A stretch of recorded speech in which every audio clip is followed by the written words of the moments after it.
नमस्कार, महाराष्ट्र शहर में आप सभी का बहुत स्वागत है। मैं हूं आपके साथ माजिद अंसारी। चलिए बुलेटिन की शुरुआत करते हैं बड़ी खबर से। जी हां, सीएम अशोक गहलोत का बड़ा फैसला।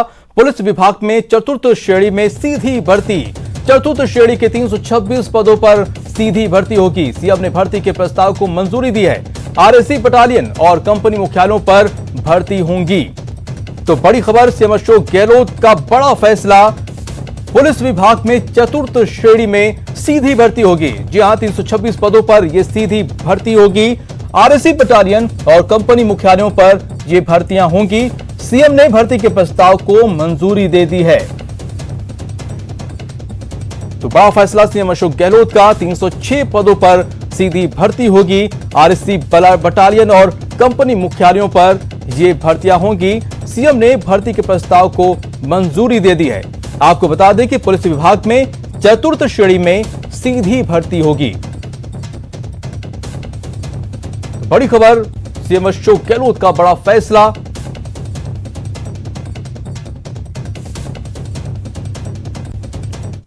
और एक और बड़ी खबर आ रही है, प्रदेश की जेलों में मोबाइल मिलने का मामला। जी हां, एसीएस होम ने सभी जिला कलेक्टरों को आदेश दिया है। प्रदेश की सभी जिलों में अभियान चलाया जाएगा, तलाशी अभियान चलाया जाएगा और तलाशी दल में आरएएस अधिकारियों को भी शामिल किया जाएगा। तलाशी अभियान में वीडियोग्राफ रिकॉर्डिंग भी की जाएगी। जिन कैदियों के पास मोबाइल मिलेंगे, ऐसे कैदियों को अन्य जिलों में शिफ्ट किया जाएगा। लावारिस मिलने वाले मोबाइल की एफएसएल जांच होगी। संवेदनशील जिलों की स्टाफ को समय समय पर तबादला किया जाएगा। तो बड़ी खबर आपको बता दें कि प्रदेश की जेलों में जिस तरह से मोबाइल के मामले सामने आ रहे थे, इस पर अब कड़ा एक्शन लिया जा रहा है। एसीएस होम ने सभी जिला कलेक्टरों को आदेश दिया है। प्रदेश की सभी जिलों में तलाशी अभियान चलाया जाएगा। इसमें आरएएस अधिकारियों को भी शामिल किया गया है। रुक करते अगली खबर का। देश में कोरोना संक्रमितों की संख्या 20 लाख के पार हो गई है और ये रोजाना 50,000 की औसत से बढ़ता ही जा रहा है। अगर ऐसे ही हालात रहे, वो दिन दूर नहीं जब कोरोना देश की एक बड़ी आबादी को अपनी जद में ले लेगा।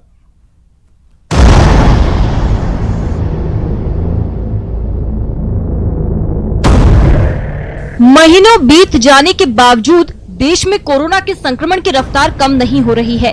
अब संक्रमण की ये रफ्तार रोजाना 50,000 की औसत को भी लांघ चुकी है। बीते 24 घंटे में भी कोरोना के 62,538 नए मामले सामने आए हैं। ये एक दिन में कोरोना मामलों की अब तक की सबसे बड़ी उछाल है। इस बढ़ोतरी के बाद देश में कोरोना से संक्रमित होने वालों की संख्या 20 लाख के पार पहुंच गई है। हालांकि इसमें 13,78,000 से ज्यादा कोरोना से पीड़ित लोग स्वस्थ हो चुके हैं।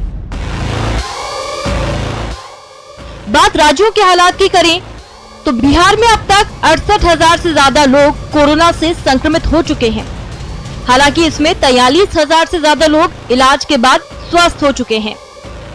उत्तर प्रदेश में 1 लाख से ज्यादा लोग अब तक संक्रमित हो चुके हैं, जबकि यहाँ 63,000 से ज्यादा लोग इलाज के बाद स्वस्थ हो चुके हैं। एमपी में 36,500 से ज्यादा लोग कोरोना की चपेट में आ चुके हैं और यहाँ कुल संक्रमितों में से 26,900 से ज्यादा लोग ठीक हो चुके हैं। बात राजस्थान की करें तो यहाँ 49,400 से ज्यादा लोगों को अब तक कोरोना हो चुका है, जबकि 35,000 से ज्यादा लोग यहाँ स्वस्थ हो चुके हैं। और महाराष्ट्र में 4,79,000 से ज्यादा लोग कोरोना के शिकार हो चुके हैं, जबकि यहाँ 3,16,000 से ज्यादा मरीज स्वस्थ हो चुके हैं। देश में कोरोना की बढ़ती रफ्तार के बीच दुनिया भर में कोरोना की वैक्सीन को लेकर खोज जारी है। इस बीच रूस के स्वास्थ्य मंत्री ने कहा है कि गमालेया की वैक्सीन का ट्रायल पूरा हो चुका है। गमालेया वही कंपनी है जिसने अगस्त तक वैक्सीन लाने का दावा किया था। जिस तरह से देश और दुनिया में कोरोना का संक्रमण बढ़ता जा रहा है, उससे लगता नहीं है कि कोरोना बिना वैक्सीन के काबू में आएगा। ऐसे में जरूरत संक्रमण से बचे रहने की है और इसके लिए सतर्कता बेहद जरूरी है। Bureau report, news 18 network. और चलिए अब एक नजर डालते हैं मरुद्रा में कोरोना अपडेट पर। जी हां, यहां पर भी जो कोरोना के मामले हैं वो लगातार बढ़ते जा रहे हैं। रिकॉर्ड रफ्तार से ये आगे बढ़ रहा है। आज 422 नए पॉजिटिव केस सामने आए हैं। प्रदेश में संक्रमितों का आंकड़ा 49,418 तक पहुंच गया है। प्रदेश में कोरोना से अब तक 763 की मौत हो गई है। वहीं 49,418 में से 35,186 की रिपोर्ट निगेटिव आ चुकी है। इलाज के बाद वहीं पर 37,210 लोगों को डिस्चार्ज किया जा चुका है, जो अपने घरों को जा चुके हैं।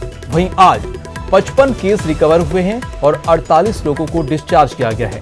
प्रदेश में अब कुल 13,469 एक्टिव केस राजस्थान में बचे हैं और सैंपलिंग की बात की जाए तो 16.51 लाख के पार हो गया है।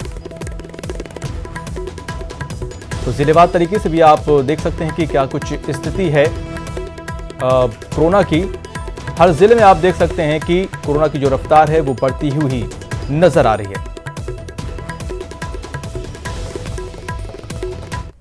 और बात प्रदेश के उन 7 संभागों की जहां हमारी इस लॉकडाउन में पूरी तरह से नजर बनी हुई है।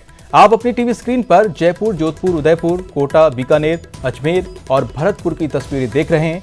एक एक संभाग की आज सूरत हाल आपको बताएंगे। हर संभाग का कोरोना ग्राफ दिखाएंगे, कहां बढ़ा वायरस का वार और कहां मिली राहत। बस बने रहिए हमारे साथ। तो चलिए अब चलते हैं अपने सहयोगी के पास और जानते हैं कैसा है उनके शहर में कोरोना का ग्राफ। देश में जिस तरह से कोरोना मरीज बढ़ रहे हैं वो आने वाले समय में चिंता का सबब बन सकते हैं। हर रोज कोरोना मरीजों की संख्या 500 को पार कर रही है। आज भी 422 मरीज मिले हैं। फिलहाल प्रदेश में बात करें कोरोना मरीजों की संख्या की तो 49,418 मरीजों की संख्या पहुंच गई है। 763 लोग कोरोना के शिकार बन चुके हैं। कोरोना मृत्यु दर पर कमी पाना भी एक बड़ी चुनौती है। जयपुर में कोरोना मरीजों की संख्या 6,195 हो गई है। आज भी जयपुर में कोरोना के 49 मामले मिले हैं। फिलहाल प्रदेश में कोरोना के एक्टिव मामलों की बात की जाए तो 13,469 एक्टिव मामले हैं। 35,186 कोरोना मरीज नेगेटिव हो चुके हैं। हालांकि ये राहत भरी खबर है, लेकिन सतर्कता और सावधानी अब भी जरूरी है। वहीं सचिवालय में भी आज एक कर्मचारी के कोरोना पॉजिटिव होने का मामला सामने आया है, जिसके बाद संबंधित विभाग को सैनिटाइज किया गया और स्वास्थ्य विभाग की टीम जांच कर रही है। बीकानेर में कोरोना अपडेट की अगर बात कर लें तो धीरे धीरे ये संक्रमण बीकानेर में फैलता हुआ जा रहा है लगातार, और रोजाना कोरोना जो पॉजिटिव मरीज हैं उनकी संख्या में इजाफा होता जा रहा है। वहीं आज की अगर बात कर लें तो आज 10 कोरोना पॉजिटिव मामले सामने आए थे। बेहतर बताए जा सकते हैं क्योंकि आज इससे पहले जो भी मामले सामने आए थे वो करीबन 70 से 100 के बीच में थे। तो आज ये जो आंकड़ा है अभी की हम बात कर रहे हैं तो 10 पॉजिटिव मामले बीकानेर में सामने आ चुके हैं। तो वहीं पर अगर कुल पॉजिटिव मामलों की अगर बात कर लें तो 10 पॉजिटिव मामलों के साथ ही अब ये आंकड़ा 2350 तक पहुँच गया है, जो धीरे धीरे बढ़ता हुआ जा रहा है, जिसके बाद में जिला प्रशासन और चिकित्सा विभाग की जो चिंता की जो लकीरें है वो भी बढ़ती हुई जा रही है। इसके साथ ही अगर मौत के आंकड़ों की बात कर लें तो मौत का जो आंकड़ा है वो 56 तक पहुंच गया है। धीरे धीरे मौत का जो आंकड़ा है वो भी बढ़ता हुआ जा रहा है। तो वहीं पर जिला प्रशासन और चिकित्सा विभाग की ओर से लगातार जो लोगों को अवेयरनेस करने का जो कार्य है वो किया जा रहा है। जागरूकता अभियान भी चलाए जा रहे हैं। इसके साथ ही CMHO डॉक्टर BL मीना लगातार मोबाइल वैन के जरिए घर घर जाकर लोगों की जो सैंपलिंग है वो यहाँ पर ले रहे हैं। लेकिन अगर वर्तमान स्थिति की बात कर लें तो कोरोना संक्रमित जो मरीजों की जो संख्या है वो बढ़ती हुई जा रही है, और इसका सबसे मुख्य जो कारण है वो यह है कि लोग जागरूकता का अभाव साफ तौर पे देखने को मिल रहा है। लोगों में जागरूकता को लेकर फिलहाल कोई भी यहाँ पर जो पेचीदगी है वो सामने नहीं आ रही है, जिसके कारण से ये जो संक्रमण है धीरे धीरे फैलता हुआ जा रहा है। वहीं पे अगर बात कर लें देशनोक की तो देशनोक में 2 दिन पहले जो युवक की हत्या हुई थी उसका मामला धीरे धीरे तूल पकड़ता हुआ जा रहा है। लोगों में आक्रोश धीरे धीरे बढ़ता हुआ जा रहा है। परिजन और ग्रामीणों ने साफ तौर पे पुलिस की मिलीभगत और लापरवाही का जो आरोप है वो लगाया है। परिजनों ने आरोप लगाया है कि उन्होंने 7 लोगों के खिलाफ नामजद जो मामला है वो दर्ज करा दिया है, लेकिन इसके बावजूद भी अभी तक पुलिस ने कोई भी आरोपी को गिरफ्तार नहीं किया है। जो 5 लोग राउंड अप किए गए थे उसमें से 2 लोगों को उन्होंने छोड़ दिया है, जिसके बाद में ग्रामीणों में काफ़ी आक्रोश है। आज ग्रामीणों ने परिजनों के साथ जो CO नेम सिंह चौहान है उनसे मुलाकात की, लेकिन समझाइश का जो दौर है वो काफ़ी देर तक चलता रहा, लेकिन जो समझाइश है वो हो नहीं पाई और वार्ता यहाँ पर विफल हो गई। ग्रामीणों ने साफ तौर पे आरोप लगाया है कि पुलिस जो मिलीभगत कर रही है उसको तुरंत यहाँ पर रोके और जो आरोपी हैं उन्हें गिरफ्तार करे। अगर आरोपी की गिरफ्तारी जल्द नहीं होती है तो जो लोग हैं वो उग्र आंदोलन यहाँ पर करेंगे, जिसकी जिम्मेदारी पुलिस प्रशासन की होगी। उदयपुर में आज भी कोरोना विस्फोट हुआ है। आज भी 45 मरीजों में कोरोना संक्रमण की पुष्टि हुई है। सुबह से अब तक 2 रिपोर्ट प्राप्त हुई है और दोनों रिपोर्ट में पहली रिपोर्ट में 33 लोगों में संक्रमण की पुष्टि हुई, तो वहीं दूसरी रिपोर्ट में 12 संक्रमित व्यक्ति पाए गए। आज जो पॉजिटिव आए उसमें 2 कोरोना वॉरियर संक्रमित हुए हैं। इसके अलावा 5 नए केस पॉजिटिव सामने आए जो कि अलग अलग इलाकों के रहने वाले हैं। तो वहीं पूर्व संक्रमितों के 37 क्लोज कॉन्टैक्ट में कोरोना संक्रमण की पुष्टि हुई है और एक प्रवासी जो कि सूरत से लौटा है उसमें भी कोरोना संक्रमण पाया गया है। उदयपुर में अब आगामी समय में रविवार का दिन कंप्लीट लॉकडाउन रह सकता है। इस पर सिर्फ अंतिम मोहर लगनी बाकी है। जिला प्रशासन ने इसको लेकर बैठक कर ली है और ये निर्णय ले लिया है। हालांकि औपचारिक घोषणा अब इसकी होना बाकी है और जैसे ही औपचारिक घोषणा होगी उसके बाद में उदयपुर में रविवार का दिन कंप्लीट लॉकडाउन रहेगा, ताकि अवकाश को देखते हुए लोग ज़्यादा बाज़ारों में और पर्यटन स्थलों पर ना पहुँचें और सोशल डिस्टेंसिंग की और सोशल गैदरिंग की जो पालना करनी है कोरोना प्रोटोकॉल के तहत, उसकी पालना इस निर्णय के चलते हो सके। तो जिला प्रशासन अब कई सारे बड़े निर्णय लेने की भी तैयारी कर रहा है और ये अनलॉक प्रक्रिया के दौरान लॉकडाउन की ओर बढ़ने का पहला कदम नज़र आ रहा है। इसके अलावा उदयपुर में आरएससीबी कार्यालय गुलाबबाग में आज क्षेत्रवासियों ने काफ़ी विरोध दर्ज कराया। बड़ी तादाद में क्षेत्रवासी पहुंचे और उन्होंने आरएससीबी के अधिकारियों के सामने विरोध दर्ज कराते हुए 2 से 3 गुना बिजली का बिल आने का कारण पूछा। हालांकि आरएससीबी के अधिकारियों के पास इसका कोई जवाब नहीं था और ऐसे में लोगों ने काफ़ी देर तक कार्यालय के अंदर प्रदर्शन किया और फिर पूरे मामले को दिखवाने का आश्वासन मिलने के बाद लोग शांत हुए। तब तक आरएससीबी कार्यालय में बड़ी तादाद में जो आसपास के लोग जो इस सर्किल के अंदर कवर होते हैं वहाँ के लोग पहुँचे थे, क्योंकि उनका जो बिल था, जिनका बिल 2000 से 3000 पहले आता था, अब उनका बिल 9 से 10,000 रुपये तक का आया है। तो इसको लेकर खासा आक्रोश था और अब आरएससीबी के अधिकारियों ने इसे दूर करने का आश्वासन दिया है। जी देखिए, कोटा में भी कोरोना संक्रमण की चेन को तोड़ने में कामयाबी तो नहीं मिल पा रही है, लेकिन आज आंशिक राहत की खबर यह है कि आज जो पॉजिटिव रोगियों की तादाद है वो और 2 दिनों के मुकाबले कम आई है। यानी आज जो सुबह रिपोर्ट आई है उसके मुताबिक सिर्फ 8 नए पॉजिटिव रोगी सामने आए हैं और अब कोटा में संख्या की बात करें तो 2530 जो है पॉजिटिव रोगियों की तादाद हो गई है। लेकिन इन सब के बीच लगातार, क्योंकि कोटा मेडिकल कॉलेज से रोगियों के स्वस्थ होकर घर लौटने का सिलसिला भी जारी है, तो 1135 ऐसे रोगी हैं जो अब तक स्वस्थ होकर अस्पताल से घर लौट चुके हैं। लोकसभा स्पीकर ओम बिरला ने जो है कल अधिकारियों की बैठक लेकर निर्देश दिए हैं कि पंचायत स्तर पर भी अब स्कैनिंग और कोविड सैंपलिंग का काम किया जाए, तो उसके लिए भी जो जिला प्रशासन और चिकित्सा विभाग की टीमें जुट गई हैं। तो वहीं भरतपुर में कोरोना संक्रमण की बात करें तो अब संक्रमण बढ़ता ही जा रहा है। आज 40 मामले सामने आने के बाद में अब जिले में 2798 लोग कोरोना पॉजिटिव हो चुके हैं। वहीं सैंपलिंग के लिए भी अब घर घर अभियान चलाया जा रहा है और दुकानदारों को स्वास्थ्य केंद्रों पर बुलाया जा रहा है, जिससे उनकी स्वास्थ्य की जांच हो सके और अगर कोई पॉजिटिव है तो उनके प्रतिष्ठानों को बंद करवाने के लिए भी अब मुहिम छेड़ी जाएगी। वहीं आपको बता दें, पूरे ज़िले में अब ऐसा कोई भी कस्बा या शहर नहीं है भरतपुर जो जहां पर ये संक्रमण नहीं फैल चुका हो, जिसे लेकर अब प्रशासन सतर्कता बरत रहा है। वहीं आपको बता दें कि अब बाज़ारों में भी स्थिति संभलने लगी है। लोग इस संक्रमण से बचने के लिए बाज़ारों में ज़रूरी काम के दौरान ही पहुंच रहे हैं। वहीं बता दें आपको कि पुलिस अब इतनी सतर्कता बरते हुए है कि अगर कोई बगैर मास्क के मिलता है तो उसका तुरंत चालान किया जा रहा है। वहीं वाहन भी ब्रेक के बाद आपका स्वागत है। तो जब तक जिंदा रहे अमर सिंह अपने बेबाक बयानों के लिए जाने पहचाने जाते रहे। अब उनके इस दुनिया में जाने के बाद मोदी और अमर सिंह के रिश्तों से जुड़ा एक सच सामने आया है। बॉलीवुड सिंगर सोनू निगम ने इस राज को दुनिया के सामने जाहिर किया है, जो ये बताने के लिए काफी है कि मोदी सियासत और निजी रिश्तों को बिल्कुल अलग अंदाज में जीते हैं।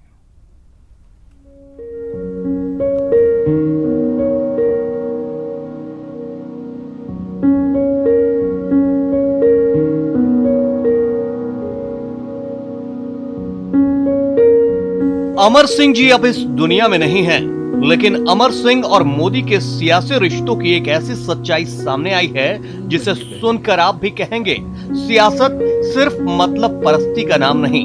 आज भी सियासत में कुछ लोग ऐसे हैं जो रिश्तों को नफा और नुकसान के तराजू पर नहीं तौलते। सोनू निगम ने दुनिया के सामने जो राज खोले हैं वो इसी सच्चाई को बयां कर रहे हैं। ये अमर सिंह जी के शब्दों को मैं आपको बयां कर रहा हूं। जब मेरी उनसे आखिरी बार गुफ्तगू हुई, उन्होंने मुझे कहा, सोनू बेटा, जिस आदमी ने मुझे सबसे ज्यादा मदद की उस आदमी का नाम है नरेंद्र मोदी। सोनू बेटा, मैं उनके किसी काम का नहीं हूं, ये उनके शब्द हैं। मैं उनके किसी काम का नहीं हूं, मैं उनको कोई फायदा नहीं करा सकता, फिलहाल तो नहीं कहते हैं, क्योंकि ऑफकोर्स वो नहीं जानते थे कि वो जिंदगी में आखिरी बार मुझसे बात कर रहे हैं।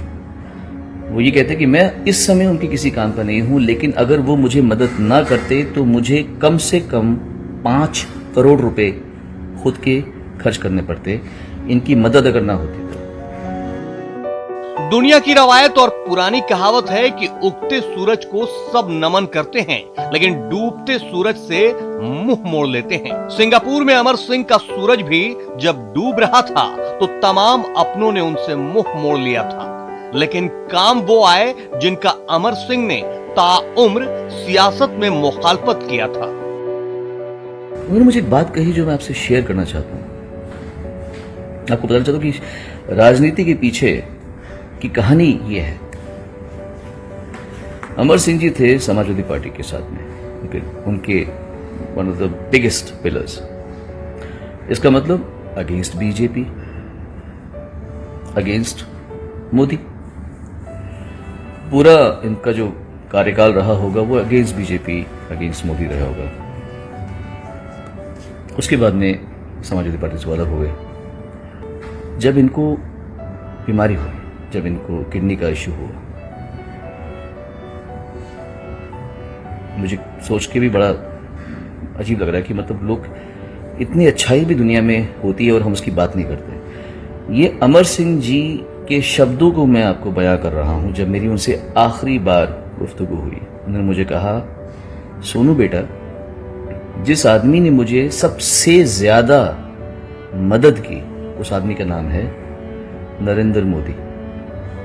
कहा जाता है कि इंसान अपनी जिंदगी के आखिरी लम्हों में जो कुछ बोलता है वो 16 आने सच होता है। अमर सिंह ने सोनू निगम से सिंगापुर में ये बातें तब कही जब वो अस्पताल के बेड पर अपनी जिंदगी की आखिरी सांसें गिन रहे थे। सोनू निगम का कहना है कि ये उनकी अमर सिंह से हुई आखिरी बातें थी। जब मेरी उनसे आखिरी बार गुफ्तगू हुई, उन्होंने मुझे कहा, सोनू बेटा, जिस आदमी ने मुझे सबसे ज्यादा मदद की उस आदमी का नाम है नरेंद्र मोदी। लेकिन अगर कोई शख्स किसी के लिए शुक्रगुजार है और पॉजिटिव बात कर रहे हैं, नेगेटिव बातें तो बहुत लोग बताते हैं और कहते हैं, पर पॉजिटिव बात अगर कोई कह रहे हैं तो उसको अगर मैं आपको ना बताऊं तो ये थोड़ी नाइंसाफी होगी। मेरे ख्याल से ये बात भारतवासियों तक पहुंचाना बहुत आवश्यक है कि राजनीति होती है, पर उसके पीछे लोग आपस में एक दूसरे को प्यार करते हैं, एक दूसरे के काम आते हैं। ऐसा नहीं है कि पॉलिटिशियंस जो हैं वो इतने रूथलेस हैं। कहना गलत नहीं होगा कि पीएम नरेंद्र मोदी को करिश्माई शख्सियत यूं ही नहीं कहते। जितना वो सियासत में कड़े फैसले लेने के लिए जाने जाते हैं, निजी जिंदगी में उससे कहीं ज्यादा नरम दिल इंसान है। रिश्तों को वो नफा नुकसान के तराजू पर नहीं तौलते, जो करते हैं दिल से करते हैं। इसलिए तो मोदी करोड़ों दिलों में बसते हैं। Bureau report, news 18। फिलहाल इस बुलेटिन में इतना ही। नमस्कार।